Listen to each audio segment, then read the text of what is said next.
আওয়ামী লীগকে নিষিদ্ধের কোনো পরিকল্পনা নেই অন্তর্বর্তী সরকারের, জানালেন প্রধান উপদেষ্টা।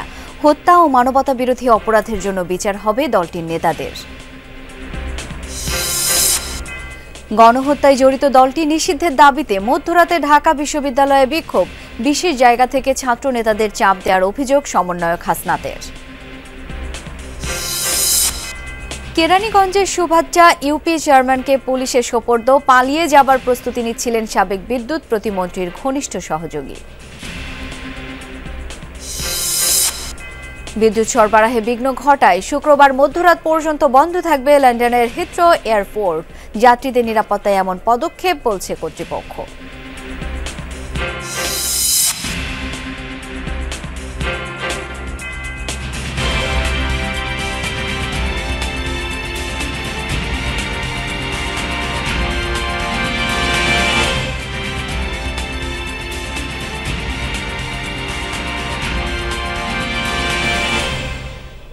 আমন্ত্রণ যমুনা নিউজে, আপনাদের সঙ্গে আছি আমি শাওন দত্ত। এতক্ষণ শিরোনামগুলো দেখছিলেন। আওয়ামী লীগকে নিষিদ্ধ করার কোনো পরিকল্পনা নেই অন্তর্বর্তী সরকারের, একথা বলেছেন প্রধান উপদেষ্টা ডক্টর মোহাম্মদ ইউনূস। তবে দলটির নেতৃত্বে থাকা যেসব ব্যক্তির বিরুদ্ধে হত্যা ও মানবতা বিরোধী অপরাধ সহ বিভিন্ন অভিযোগ রয়েছে, তাদেরকে বাংলাদেশের আদালতে বিচার করা হবে বলে জানান প্রধান উপদেষ্টা। বৃহস্পতিবার ইন্টারন্যাশনাল ক্রাইসিস গ্রুপের প্রতিনিধি দলের সাথে বৈঠকে একথা জানান প্রধান উপদেষ্টা। প্রতিনিধি দলে ছিলেন doctor comfort error. Doctor Yunus তাদের জানান, সরকার নির্বাচনের জন্য দুটি সম্ভাব্য সময়সীমা নির্ধারণ করেছে এবং তা পরিবর্তন করা হবে না। অধ্যাপক ইউনূস বলেন, অন্তর্বর্তীকালীন সরকার নির্ধারিত সময়েই নির্বাচন আয়োজনে প্রতিশ্রুতিবদ্ধ। ডক্টর কমফোর্ট ইরো বাংলাদেশ ও এর অন্তর্বর্তীকালীন সরকারের বিরুদ্ধে পরিচালিত বিভ্রান্তিকর তথ্য প্রচারের বিরুদ্ধে লড়াইয়ে তার সংগঠনের সমর্থনের আশ্বাস দেন।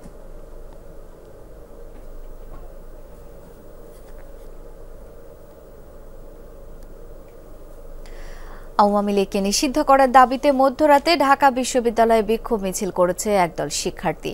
রাত ২টায় মিছিলটি বিশ্ববিদ্যালয়ের হলপাড়া এলাকা থেকে শুরু হয়ে রাজু ভাস্কর্যের সামনে এসে বসে পড়ে।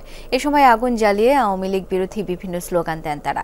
সংক্ষিপ্ত সমাবেশে ঢাকা বিশ্ববিদ্যালয়ের শিক্ষার্থীরা বলেন, জুলাই গণহত্যার জন্য দায়ী দল আওয়ামী লীগকে অবশ্যই নিষিদ্ধ করতে হবে। এই বিষয়ে কোনো টালবাহানা হলে শিক্ষার্থীরা কঠোর আন্দোলনের হুঁশিয়ারি দেন। আওয়ামী লীগকে নিষিদ্ধ করার কোনো পরিকল্পনা নেই প্রধান উপদেষ্টার এমন বক্তব্যের পর বৃহস্পতিবার দিবাগত রাতে বিক্ষোভ শুরু করেন শিক্ষার্থীরা। বিভিন্ন রাজনীতির কথা চিন্তা করে, বিভিন্ন ক্ষমতার স্বার্থের কথা চিন্তা করে আপনারা আওয়ামী লীগকে স্পেস দিতে চাচ্ছেন। আমরা ধিক্কার জানাই আপনাদের এই কার্যক্রমকে। বিভিন্ন গোষ্ঠী তারা নানা চক্রান্ত করছে প্রধান উপদেষ্টাকে এই সিদ্ধান্ত থেকে সরে আসতে।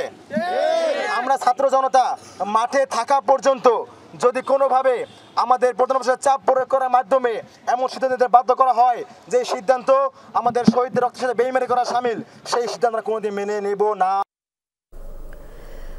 আওয়ামী লীগ পুনর্বাসনের সমঝোতা করতে ছাত্র নেতাদের উপর চাপ প্রয়োগ করা হচ্ছে, এমন অভিযোগ করেছেন গণ অভ্যুত্থানের অন্যতম সংগঠক হাসনাত আব্দুল্লাহ। গতরাতে সামাজিক মাধ্যমে দেয়া এক পোস্টে এমন দাবি করেন হাসনাত। পোস্টে তিনি লেখেন, সাবের হোসেন চৌধুরী, শিরিন শারমিন, ফজলে নূর তাপসকে সামনে রেখে আওয়ামী লীগকে ফিরিয়ে আনার পরিকল্পনা সাজানো হচ্ছে।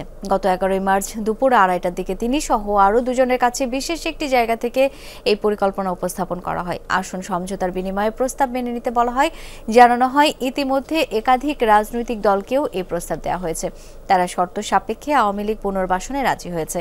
বলা হয়, রিফাইন্ড আওয়ামী লীগ যাদের দিয়ে করা হবে তারা এপ্রিল-মে থেকে শেখ পরিবারের অপরাধ স্বীকার করবে, হাসিনাকে অস্বীকার করবে এবং তারা বঙ্গবন্ধুর আওয়ামী লীগ করবে, এমন প্রতিশ্রুতি নিয়ে জনগণের সামনে হাজির হবে।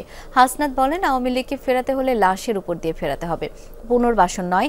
আওয়ামী লীগের বিচার নিয়ে কাজ করার আহ্বান জানানো হয়। জুলাই অভ্যুত্থানে শহীদদের নিয়ে নতুন এক বিভ্রাটের ঘটনা জানাবো এবার। শাহিদুল আলম পেশায় ছিলেন কনস্টেবল, যিনি মারা যান জুলাই গণ অভ্যুত্থানের সময়। পুলিশ হয়েও জুলাই শহীদ স্মৃতি ফাউন্ডেশনের অনুদানের টাকা কিভাবে পেলেন, বিস্তারিত জানাচ্ছেন লামিয়া তিথি। ছবি তুলেছেন জিহাদ ইসলাম।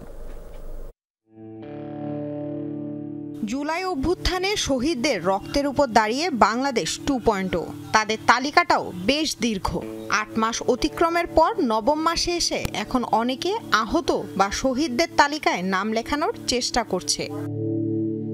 এই যেমন মহাখালীর বাসিন্দা ও উত্তরা ট্রাফিক জোনের কনস্টেবল প্রয়াত শাহিদুল আলমের পরিবার। 5 আগস্ট নিহত হন সেই কনস্টেবল, অথচ জুলাই শহীদদের অনুদান পেয়ে গেছে তার পরিবার। কিন্তু কিভাবে পেল? পরিবারের দাবি, ফাউন্ডেশন স্বেচ্ছায় নিহত শাহিদুল আলমকে শহীদ হিসেবে বিবেচিত করে টাকা দিয়েছে। প্রথমে ফোন দিয়ে বলছে যে আপনার শহীদ পরিবার মারা গেছে কেউ। পরে আমি বলছি যে আমার আব্বা মারা গেছে। আমরা জুলাই ফাউন্ডেশন থেকে পাইছি। আচ্ছা, জুলাই ফাউন্ডেশনে কিভাবে সহায়তা করবে? আমাদেরকে মানে ওরাই ফোন দিছিল। ফোন দেওয়ার পরে কইছে যে আপনাদের কাগজপত্র দেন, আমরা ব্যবস্থা করে দিব। জানতে চাই জুলাই শহীদ স্মৃতি ফাউন্ডেশনে কিভাবে আবেদন করতে হয়। জবাবে অসামঞ্জস্যতা। যেসব কাগজপত্র দিয়ে আবেদন করেছিল তারা, সেগুলো ঘেঁটে দেখা গেল কোনো ছবি নেই সরকারের MIS সার্ভারে। এমনকি এড়িয়ে যাওয়া হয়েছে পেশাও। অ্যাপ্লিকেশন করা হয় না, শুধু বলছে যে আপনার মেডিকেলের কাগজ দেন আর ওই কিছু বাসার কাগজ আছে, এনআইডি কার্ডের কাগজ আছে, যে একটা সনদ এইগুলা দিতে বলছিল। পেশা জিজ্ঞেস করে না, কিন্তু আমরা ওই যে মেসেজে বলছিল এই যে আমার মোবাইলে এখন আপনার ছবি আমরা সব পাঠাইছি। এগুলা পুলিশের ছবি তো দেই নাই আমরা, পুলিশের ছবি দিলাম না। কনস্টেবল হওয়া সত্ত্বেও কিভাবে সরকারি গেজেটে শহীদদের তালিকায় নাম উঠল, কিভাবে এবার MIS এ ভেরিফিকেশন করা হলো, জানতে চায় জুলাই ফাউন্ডেশনের CEO মীর মাহবুবুর রহমান স্নিগ্ধর কাছে। এটি তো সম্পূর্ণ দায়িত্ব হলো MIS এর। তাদের দায়িত্ব এটি সম্পূর্ণভাবে ভেরিফিকেশন করে একটি তালিকা প্রণয়ন করা। এই বিষয়ে স্থানীয় প্রশাসন থেকে শুরু করে সব জায়গার হেল্প তারা পাচ্ছে। সতর্কতার সাথে যাচাই বাছাই করে এই নামগুলো নিয়ে এই তালিকাটি প্রণয়ন করা হচ্ছে। আমাদের কাছে এখন পর্যন্ত এমন কোনো নির্দেশনা আসেনি এই যে শহীদদের তালিকা, সেই শহীদদের তালিকায় তারা ইনক্লুডেড হবে কিনা অথবা তাদেরকে আমাদের পক্ষ থেকে সহযোগিতা করা হবে কিনা। গেজেট পাবলিশ হওয়ার পর থেকে আমরা কোনো আবেদন গ্রহণ করছি না। সেই গেজেট অনুযায়ী গেজেটের যাদের নাম আছে তাদের সবার সাথে যোগাযোগ করার চেষ্টা করছি। তাহলে গাফিলতিটা ছিল কোথায়? অবশ্যই গাফিলতি আছে। পুলিশের যার নামটি এসেছে সেই সরকারি লিস্ট থেকেই তার নামটি নিয়ে আমরা তার কাছে আমাদের টাকাটি হস্তান্তর করেছি। তিনি যে পুলিশ সদস্য, সরকারি লিস্টে সরকার এটা মেনশন করেনি। সেক্ষেত্রে আমাদেরও কোনোভাবে জানার উপায় নেই যে তিনি নর্মাল শহীদ পরিবার নাকি পুলিশ সদস্য যে আন্দোলনে নিহত হয়েছে। আমরা সেই সরকারি তালিকার উপর ভিত্তি করে আমরা তাকে আমাদের যে 5 লক্ষ টাকাটি আছে সেটি প্রদান করেছি। স্নিগ্ধ বলেন, এমন বিভ্রাটের দায় এড়াতে পারে না সরকার। এ ধরনের ঘটনা বন্ধে ফাউন্ডেশন প্রয়োজনীয় পদক্ষেপ নিচ্ছে বলেও জানান তিনি। MIS কে ইনফর্ম করব এবং সরকারের যেসব মন্ত্রণালয় বা বিভাগগুলো তালিকা প্রণয়নের কার্যক্রমের সাথে জড়িত আছে তাদের কাছে আমরা এটি একটি জবাব দিতেও চাবো এবং তাদের কাছ থেকে এটি একটি সমাধান আমরা আশা করব। লামিয়া তিথি, যমুনা নিউজ, ঢাকা। সাবেক বিদ্যুৎ ও জ্বালানি প্রতিমন্ত্রী নসরুল হামিদের অন্যতম সহযোগী ও কেরানীগঞ্জ সুবাড্ডা ইউনিয়নের চেয়ারম্যান ইকবাল হোসেনকে আটক করা হয়েছে। রাতে পালানোর সময় স্থানীয় জনতা তাকে আটক করে রাজধানীর নিউ মার্কেট থানা পুলিশের কাছে হস্তান্তর করে। এলাকাবাসী জানায়, ইকবাল হোসেন দক্ষিণ কেরানীগঞ্জের মূর্তিমান আতঙ্ক ও আব্বা বাহিনীর প্রধান পৃষ্ঠপোষক। হত্যাসহ নানা অপকর্মের মাধ্যমে সামনে আসে তার নাম। দুর্নীতি, অনিয়ম, নারী অপহরণের অভিযোগে তার বিরুদ্ধে একাধিক মামলা রয়েছে। ইকবাল চেয়ারম্যান সন্ত্রাসীদের আশ্রয় প্রশ্রয় দিয়ে দক্ষিণ কেরানীগঞ্জকে অপরাধের অভয়ারণ্যে পরিণত করেছেন। তার বিরুদ্ধে জমি, মার্কেট ও ব্যবসা প্রতিষ্ঠান দখলের অভিযোগ রয়েছে। ঢাকা জেলা আওয়ামী লীগের যুগ্ম সাধারণ সম্পাদক তিনি। গুলশানে পুলিশ প্লাজার সামনে দুর্বৃত্তের গুলিতে সুমন নামের এক ইন্টারনেট ব্যবসায়ী নিহত হয়েছেন। রাত 9টার দিকে ঘটে এ ঘটনা। হত্যাকাণ্ডের সময় 5 রাউন্ড গুলি করে দুর্বৃত্তরা, জানায় পুলিশ। তাদের ধারণা অন্তর্কোন্দল থেকেই এই হত্যাকাণ্ড। হামলাকারীদের চিহ্নিত করতে কাজ চলছে। হত্যাকাণ্ডের বিচার দাবি করেছে নিহতের পরিবার। গুলশানের পুলিশ প্লাজার সামনের সড়ক। বৃহস্পতিবার রাত 9টার দিকে এক ব্যক্তির সাথে ধস্তাধস্তি হয় কয়েকজনের। এক পর্যায়ে তাকে গুলি করে পালিয়ে যায় দুর্বৃত্তরা। গুলিবিদ্ধ ওই যুবককে উদ্ধার করে হাসপাতালে নেওয়া হলে চিকিৎসক মৃত ঘোষণা করেন। পরে জানা যায় নিহতের নাম সুমন। ব্রডব্যান্ড ইন্টারনেট সংযোগের ব্যবসার সুবাদে এলাকায় তিনি টেলি সুমন নামে পরিচিত। পুলিশের ধারণা পূর্বশত্রুতার জেরেই এই হত্যাকাণ্ড। নিহতের বিরুদ্ধে গুলশান বনানী সহ কয়েকটি থানায় চাঁদাবাজি সহ একাধিক মামলা রয়েছে। তার বিরুদ্ধে 6টা মামলা আছে। তা আমরা মনে করতেছি যে অন্য কোনো গ্রুপের সদস্য, কারণ আউট অফ নাথিং তাই একটা লোককে এখানে মাইরে দিল, তার কাছে মানি ব্যাগ ছিল, মোবাইল ছিল, অন্য ছিল, কোনো কিছু নেয়নি, জাস্ট কিল করে দিয়ে চলে গেছে। স্বজনদের আহাজারিতে ভারী ছিল হাসপাতালের পরিবেশ। হত্যাকাণ্ডের বিচার দাবি করেছে সুমনের পরিবার। কয়েকটি দিন আগে আমার এই জামাই একটা সন্ত্রাস ধরাই দিয়েছে, অস্ত্র সহ মামলায়। সে জামিন পেয়েছে। তাই সে জামিন পাইয়ে আইসে কইছে তোরে মেরিয়ে লাভ। এটা মারাইছিল এই যে কিছুদিন আগে অস্ত্র সহ ধরা পড়ছে সন্ত্রাস, ওই রুবেল গ্যানেট রুবেল, ওই হাসিনার এই দেশে সেই রুবেল, সেন্টু, বিন্দু, আফজাল, শ্যামল, এরা সবাই মিলে আমার বাবারে আজকে মারছে। সুমনের গ্রামের বাড়ি রংপুরের মিঠাপুকুর উপজেলায়। রাজধানীর ভাসানটেক এলাকায় থাকতেন 2 সন্তানের জনক। তাজনুর ইসলাম, যমুনা নিউজ, ঢাকা। নারায়ণগঞ্জের রূপগঞ্জে এক ব্যবসায়ীর বাড়িতে ডাকাতি হয়েছে। হামলায় আহত হয়েছেন পরিবারের 4 সদস্য। গতরাত 3:30টার দিকে উপজেলার কায়েতপাড়া ইউনিয়নের মাঝিনা এলাকায় এই ঘটনা ঘটে। ভুক্তভোগীরা জানায় 15 থেকে 20 জনের একদল ডাকাত দরজা ভেঙে ঘরে প্রবেশ করে, পরে অস্ত্রের মুখে পরিবারের সবাইকে জিম্মি করে। আলমারি চাবি না দেয়ায় ডাকাতরা পরিবারের 4 সদস্যকে কুপিয়ে আহত করে টাকা ও স্বর্ণালঙ্কার সহ প্রায় 8 লাখ টাকার মালামাল লুট করে। পরে লোকজন টের পেয়ে মসজিদের মাইকে ঘোষণা দিলে ডাকাতরা পালিয়ে যায়। গ্রামবাসী আহতদের উদ্ধার করে ঢাকা মেডিকেলে ভর্তি করেন।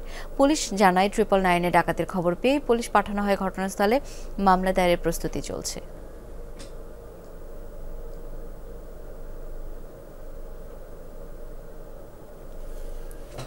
গাজীপুরের কালিয়াকৈরে এক ব্যবসায়ীকে কুপিয়ে হত্যা করেছে ডাকাত দল। গতরাতে উপজেলায় হাটুরিয়া এলাকায় বড়ইবাড়ি জামালপুর সড়কে এই ঘটনা ঘটে।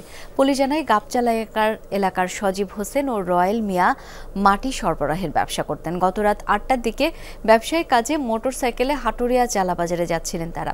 পথে তাদের মোটরসাইকেলের গতিরোধ করে একদল ডাকাত। মোটরসাইকেল ফেলে পালানোর সময় সজীবকে ধরে ফেলে তারা এলোপাতাড়ি কুপিয়ে হত্যা করে তাকে। অপর ব্যবসায়ী রয়েল দৌড়ে গিয়ে এলাকাবাসীকে ডেকে আনে। পরে স্থানীয়রা 2 জনকে ধরে পিটুনি দিয়ে পুলিশে দেয়। বলা হচ্ছে তারা ডাকাত দলের সদস্য। গুরুতর অবস্থায় তাদের হাসপাতালে ভর্তি করা হয়েছে। চাঁদপুরের ডাকাতিয়া নদীর ভাঙন আতঙ্কে কয়েক হাজার পরিবার। গেল 10 বছর ধরে ভাঙছে বেশ কিছু এলাকা।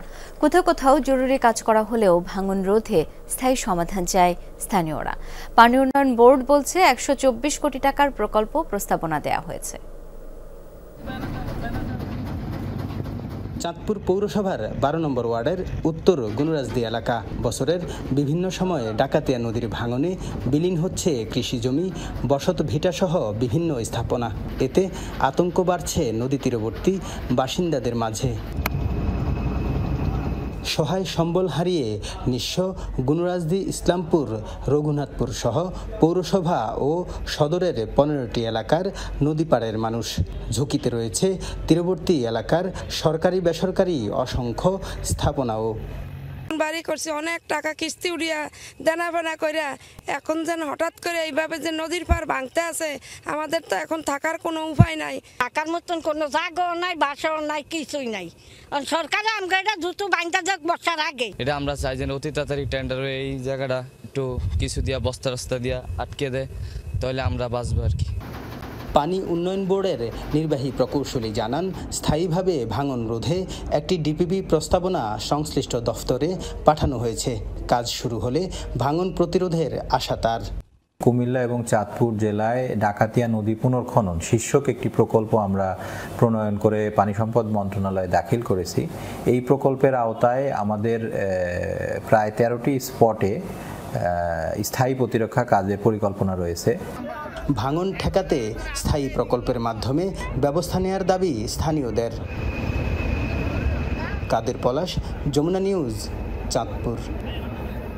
বিদ্যুৎ সরবরাহে বিঘ্ন ঘটায় প্রায় একদিনের জন্য বন্ধ ঘোষণা করা হলো যুক্তরাজ্যের হিথ্রো এয়ারপোর্ট। কর্তৃপক্ষ জানায় স্থানীয় সময় শুক্রবার মধ্যরাত পর্যন্ত বন্ধ থাকবে লন্ডনের বিমানবন্দরটির কার্যক্রম। নিকটবর্তী একটি বিদ্যুৎ উপকেন্দ্রে অগ্নিকাণ্ডের ঘটনায় বিঘ্ন ঘটেছে বিদ্যুৎ সরবরাহে, ফলে তীব্র বিদ্যুৎ বিভ্রাটের কবলে পড়েছে বিমানবন্দরটি। বিবৃতিতে জানানো হয়, যাত্রী ও কর্মীদের নিরাপত্তা নিশ্চিতে নেওয়া হয়েছে এই পদক্ষেপ। সাময়িক এই বিড়ম্বনার জন্য ক্ষমা চেয়েছে বিমানবন্দর কর্তৃপক্ষ। যদিও বিমানবন্দর বন্ধ হয় বড় ধরনের যাত্রী দুর্ভোগের শঙ্কা করা হচ্ছে। এদিকে যাত্রীদের এয়ারপোর্টে ভিড় না করে এয়ারলাইন কর্তৃপক্ষের সাথে যোগাযোগের আহ্বান জানানো হয়েছে। গাজায় পুনরায় যুদ্ধবিরতি কার্যকর করতে বিক্ষোভ করছেন খোদ ইসরায়েলিরা। বৃহস্পতিবার জেরুজালেমের রাস্তায় নামেন শখানেক ইহুদি। যুদ্ধবিরতি কার্যকরের পাশাপাশি হামাসের কাছে জিম্মিদের ঘরে ফিরে আনার দাবি তাদের। অংশ নেন জিম্মিদের পরিবারের সদস্য সহ বহু মানুষ। বিক্ষোভের এক পর্যায়ে জেরুজালেমে অবস্থিত ইসরায়েলি প্রধানমন্ত্রী বেনিয়ামিন নেতানিয়াহুর বাসভবন এবং কার্যালয়ের সামনে অবস্থান নেন তারা। এ সময় সরকার বিরোধী নানা স্লোগান দেন আন্দোলনকারীরা। পরে শহরের সাফরা স্কয়ারে সমবেত হন বিক্ষোভকারীরা। যুদ্ধবিরতির শর্ত অনুযায়ী কয়েক ধাপে ইসরায়েলি জিম্মিদের মুক্তি দিয়েছে হামাস, তবে এখনও গোষ্ঠীটির হাতে জিম্মি অন্তত 59 ইসরায়েলি। পবিত্র রমজান মাসে শরীর থেকে ট্যাটু মুছে ফেলার হিড়িক পড়েছে ইন্দোনেশিয়ায়। রাজধানী জাকার্তা সহ দেশটির বিভিন্ন স্থানে চলছে ফ্রিতে উল্কি অপসারণ কর্মসূচি। ট্যাটু মুছে ফেলতে এসব কেন্দ্রে প্রতিদিনই ভিড় জমাচ্ছেন শত শত মুসলমান। শরীরের এই আঁকিবুকি মুছতে ব্যবহার করা হয় লেজার এবং বিভিন্ন রাসায়নিক। ব্যথায় বারবার কুঁকড়ে যাচ্ছেন তেগু ইসলিয়ান সেপচুরা। পবিত্র রমজান মাস উপলক্ষে এক সময়ের এই সঙ্গীত শিল্পী এসেছেন নিজের শরীর থেকে ট্যাটু মুছে ফেলতে। দাবি, নিজের ভুল শোধরাতেই তার এই পদক্ষেপ। মানুষ হিসেবে আমরা মাঝে মধ্যে ভুল করে ফেলি, আমিও করেছি। তাই সৃষ্টিকর্তার আরো নিকটে যেতে নিজের ভুল শোধরাতে চাই। শুধু সেপচুরায় নয়, ইন্দোনেশিয়ার রাজধানী জাকার্তায় ইসলাম ধর্মভিত্তিক একটি স্বেচ্ছাসেবী সংগঠনের উদ্যোগে আয়োজিত কর্মসূচিতে ট্যাটু অপসারণ করতে ভিড় জমাচ্ছেন হাজারো মানুষ। লেজার আর বিভিন্ন ধরনের রাসায়নিক ব্যবহার করে উল্কি মুছে ফেলতে ব্যস্ত সময় পার করছেন কর্মীরা। যারা আল্লাহর নৈকট্য লাভ করতে চান তাদের সহায়তা করতেই আমার এই প্রচেষ্টা। ট্যাটু মুছে ফেলতে যে খরচ হয় তা অনেকের পক্ষেই বহন করা সম্ভব না। আমরা তাদের ফ্রিতে ট্যাটু মুছে দেওয়ার কাজ করছি। জীবনের ভুল ত্রুটি মুছে আল্লাহর কাছে ক্ষমা প্রার্থনার জন্য আসে রমজান মাস। সেই সুযোগই নিচ্ছেন ইন্দোনেশিয়ার বহু মুসলিম। শরীরে উল্কি কিংবা ট্যাটু ইসলামে নিষিদ্ধ হওয়ায় শরীর থেকে মুছে ফেলছেন এসব। নাতিদের নিয়ে যখন বাইরে বের হই, মানুষজন অন্যভাবে আমার দিকে তাকায়। লোকজনের কটু দৃষ্টি ভালো লাগে না, তাই ট্যাটু মুছে ফেলতে এখানে এসেছি। ইন্দোনেশিয়ায় প্রতি রমজান মাসেই বিভিন্ন সংস্থার উদ্যোগে আয়োজন করা হয় ভিন্নধর্মী উল্কি অপসারণ কর্মসূচি। এবছর ব্যতিক্রমী এই আয়োজনে রেজিস্ট্রেশন করেছে প্রায় 700 মানুষ। তাজরিয়ান সোবহান, যমুনা নিউজ।